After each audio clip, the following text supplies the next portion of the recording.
लिखिए लिमिट्स, रेडन limits,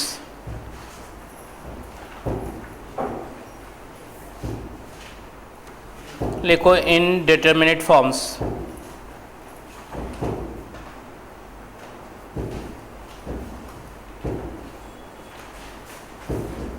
indeterminate forms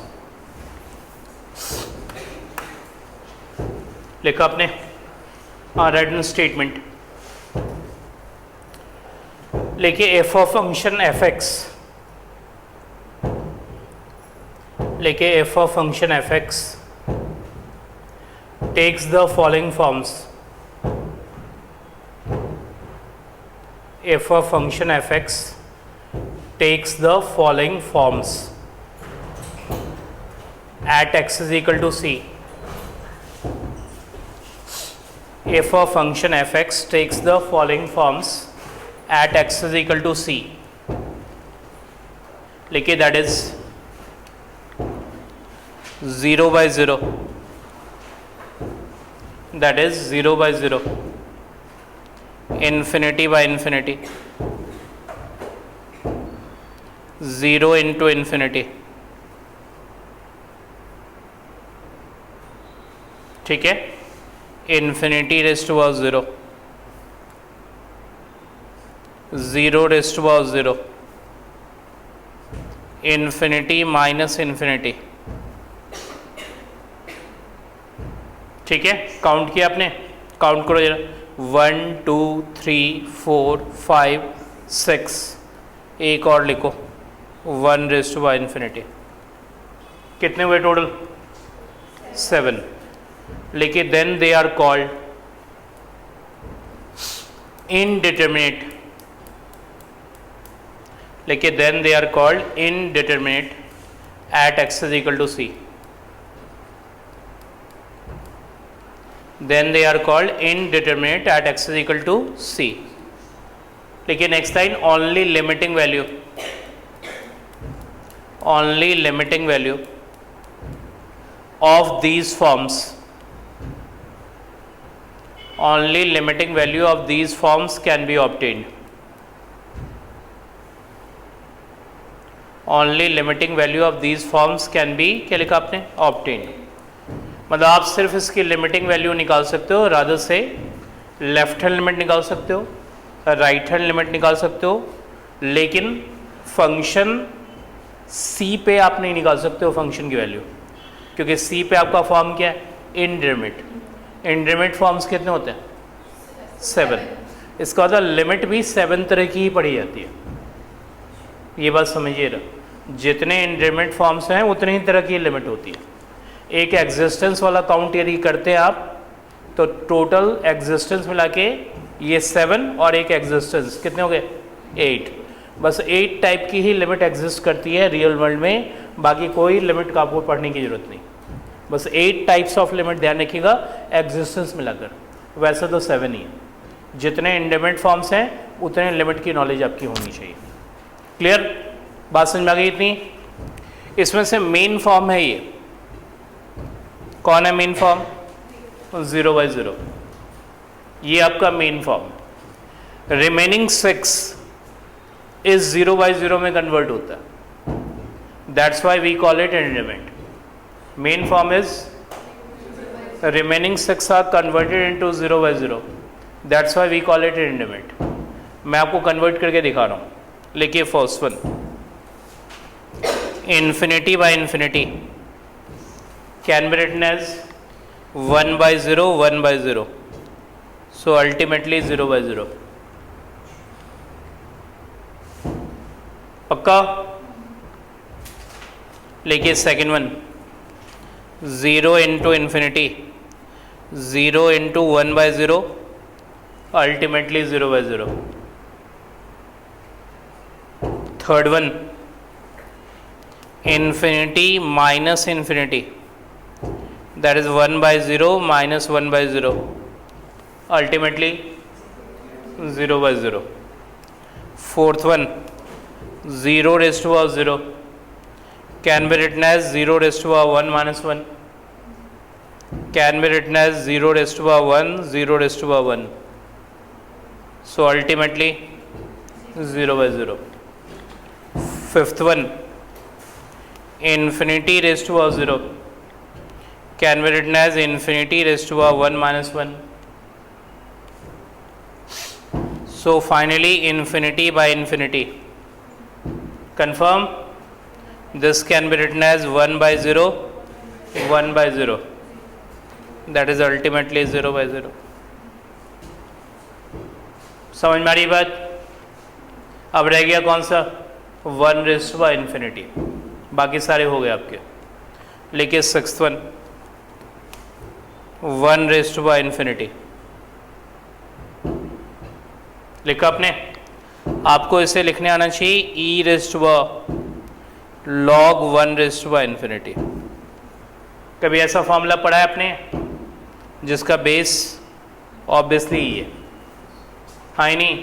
एक फॉर्मूला आपने पढ़ा होगा कभी, a raised to log n to the base a will provide n. बिल्कुल सही.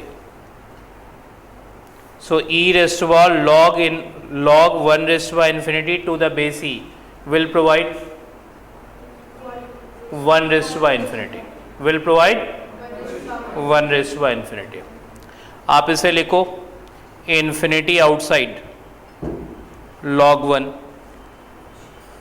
पक्का? भाई जो पावर होता है वो बाहर आ जाता है. हाँ ही नहीं. log 1 क्या होता है? होता है ये हो जाएगा e raised to 1 by 0 into 0. हाँ ही नहीं. क्या आ गया? e रेज़्ड टू किसी के ऊपर पावर भी यदि इंक्रीमेंट है तो ऑब्वियसली वो फंक्शन आपके इंक्रीमेंट. कंफर्म? भाई e के ऊपर 0 by 0 आ रहा है, इसका मतलब वो इंक्रीमेंट है, तो ऑब्वियसली e से निकली हुई वैल्यू भी इंक्रीमेंट आपकी होगी. तो मैंने आपसे क्या कहा कि total form is 7, main form is remaining 6 are converted into, that's why we call it increment. Clear बात? किसी भी तरह का कोई प्रॉब्लम? कुछ एक्सप्रेशंस ऐसे हैं जो आपको इंक्रीमेंट की तरह लग सकते हैं लेकिन वो होते नहीं. ठीक है, ये भी मैं आपको बता देता हूँ जनरल नॉलेज के लिए. जैसे इन्फिनिटी प्लस इन्फिनिटी इन्फिनिटी होता है, आपका ये इन्फिनिटी इंक्रीमेंट नहीं है. इन्फिनिटी का मतलब होता है undefined. Undefined means not defined, not defined means not a definite value. ये इंक्रीमेंट नहीं है. Be clear this one. Increment सिर्फ 0 by 0 वाले फॉर्म्स होते हैं. आप इसे किसी भी हालत में 0 by 0 में कन्वर्ट नहीं कर पाओगे, चाहे आप जो कर लो. भाई इसे जिस वे में लिखना हो लिख लो, ये 0 by 0 में नहीं कन्वर्ट होगा आपका. लिखो second one, infinity into infinity. Infinity देगा. आ रही बात में? ये भी 0 by 0 में नहीं कन्वर्ट होगा. Infinity raised to infinity, infinity देगा. ठीक है. Fourth one, 0 raised to infinity, 0 देगा. Fifth one, infinity upon 0, infinity देगा. सिक्स्थ वन, 0 अपॉन इन्फिनिटी क्या देगा? 0 देगा. हाँ नहीं. Seventh one, a upon infinity, b क्या देगा? 0 देगा. हाँ नहीं. ये आपकी जनरल नॉलेज, इनको बताने की मुझे ज़रूरत नहीं थी, लेकिन मैंने आपको सिर्फ इसलिए बताया कि इधर से देखने से वो नहीं दिखे आपको. ठीक है, कई बार ऐसा होता है ना कि ये देख रहे हैं वो सर ये इंक्रीमेंट तो उतने ही है जितने वो. ठीक है, तो एक बार उसको घोट के फटाफट एक बार रफ में लिखिए पीछे, जल्दी क्विक. 7 फॉर्म्स घोटना है अभी जस्ट, और एक बार बैक में लिखना है. जल्दी लिखिए. एक बार उस काम को कीजिए, फटाफट घोटिए, एक बार सोचिए कि कौन कौन से 7 है और फटाफट बैक में लिखिए. बैक मतलब कहीं रफ वर्क में लिखिए कि आपसे लिखा रहा है या नहीं लिखा रहा है, क्योंकि जब तक इंटरमीडिएट पहचानोगे नहीं तब तक आपसे लिमिट का क्वेश्चन होगा नहीं। ये बात मैं आपको अभी बता देता हूँ। इंटरमीडिएट पहचानो तो लिमिट का क्वेश्चन आपसे होना स्टार्ट होगा, उसके बाद भी कोई गारंटी नहीं होगा ही नहीं होगा। ठीक है, ये बात मैं अभी कह देता हूँ।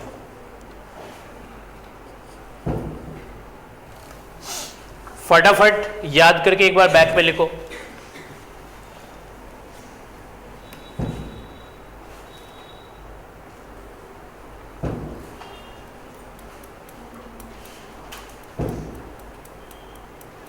रफ वर्क में एक बार लिख लो, जिससे कि आपको एक बार आइडिया हो जाए कि उसकी पोजीशन क्या है।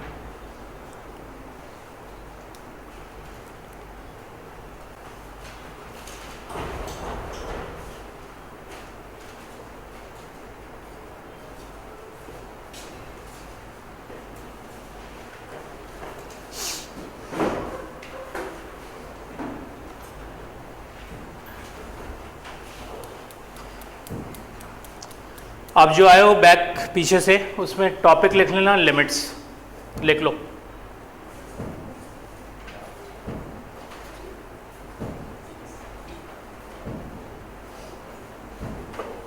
ठीक है, और एक पेज छोड़ के स्टार्ट होना। एक पेज का इंफॉर्मेशन मैंने इनको डिक्टेट कराया रफली, वो आप किसी से कॉपी कर लेना।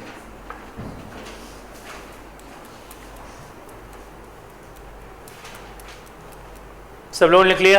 ज़्यादा लिखने की ज़रूरत नहीं है, वो टाइम टू टाइम आप सीख जाओगे। मैंने आपको एक बार सिर्फ ये कहा कि लिख लो, जिससे आपको आइडिया हो जाए। ठीक है, अब कुछ फॉर्मूलेज लिखो जो आपने 11th-12th में पढ़े और कभी कभी हमें इसकी ज़रूरत पड़ेगी।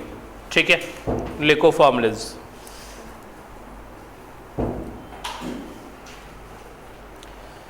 लिखो first one, limit x tends to 0 a raise to x minus 1 upon x। किसी को याद है फॉर्मूला? log a, बिल्कुल सही। ये आपने 11th में पढ़ा कहीं, हाँ नहीं? दूसरा, limit x tends to 0 e raise to x minus 1 upon x, क्या देगा? ये देगा log e। log e क्या होता है? 1, क्योंकि उसका बेस e है, उसका base log e to the base e क्या देगा? 1। log 2 टू द बेस 2 क्या देगा? 1। log 5 टू द बेस 5 क्या देगा? log 10 टू द बेस 10 क्या देगा? ये यानी कि 1 इस रीजन से, बाकी और किसी रीजन से नहीं। log e कैलकुलस का बेस इज e, वो अंडरस्टूड बेस है उसका। ठीक है, चाहे आप लिखो या नहीं लिखो, कैलकुलस में हो तो बेस उसका e है। ठीक है, मतलब यहाँ एक e साइलेंट है, जो मैंने अब क्लियरली लिख दिया आपको। ठीक है, लिखो third one, limit x tends to 0 log 1 plus X upon x, क्या देता है? 1, बिल्कुल सही। लिखिए fourth one, limit x tends to a x raise to n minus a raise to n अपॉन x माइनस a, क्या देगा? n a की पावर n माइनस 1। ये 4 फॉर्मूले मैंने वो लिख के दिए आपको जो आप पहले से पढ़े हुए हो। एक दो और इसमें एडिशन होगी, वो आगे चल के हम देखेंगे। ठीक है, ये 4 आप हमेशा ध्यान रखो, इससे क्वेश्चन का आपका स्टेप बचेगा। स्टेप मतलब कोई क्वेश्चन 4 स्टेप में होगा तो 2 ही स्टेप में हो जाएगा। ठीक है, इतनी बातें। अब आपको 3 तरह की ही लिमिट पढ़नी है, एक लॉगरिथमिक, दूसरा एक्सपोनेंशियल, तीसरा अलजेब्रिक। ट्रिग्नोमेट्रिक लिमिट नहीं पढ़नी, ट्रिग्नोमेट्रिक नहीं पढ़नी। क्या क्या पढ़ना है? Logarithmic, exponential. इतनी बातें क्लियर? चलिए स्टार्ट करते हैं। रादर इजी से स्टार्ट लेंगे और धीरे धीरे टफ की तरफ चले जाएंगे। ठीक है, लिखिए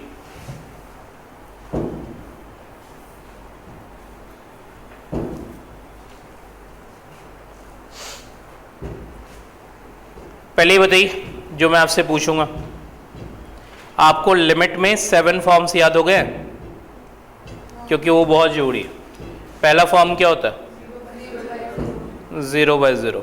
दूसरा इन्फिनिटी बाय इन्फिनिटी। तीसरा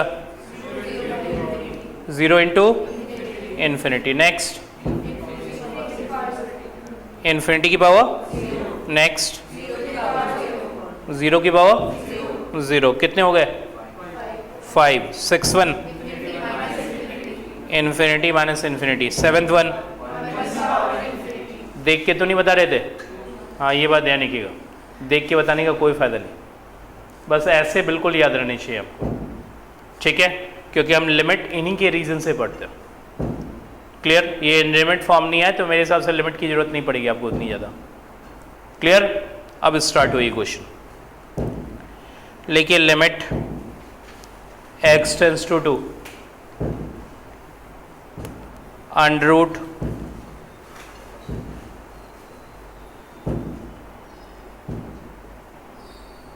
पहले आप लिमिट x टेंस टू 0 लो तो ज़्यादा अच्छा है। Under root 2 plus X under root 2 minus X divide by 2।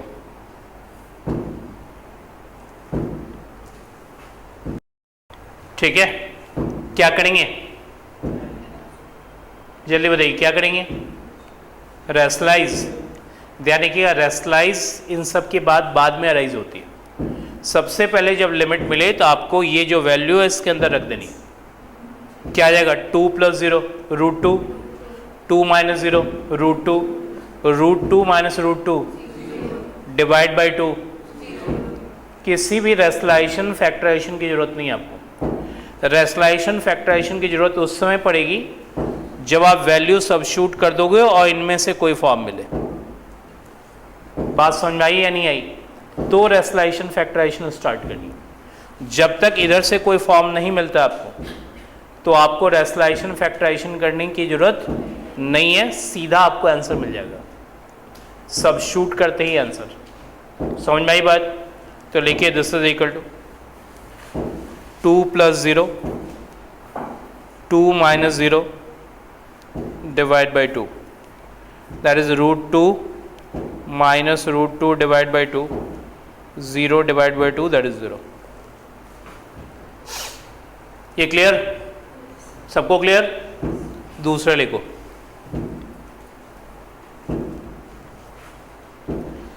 लिखो limit x tends to 2 X square minus 4 upon X plus 2। क्या करोगे? क्या करोगे? सबस्टिट्यूट करोगे। क्या आएगा सबस्टिट्यूट करने से?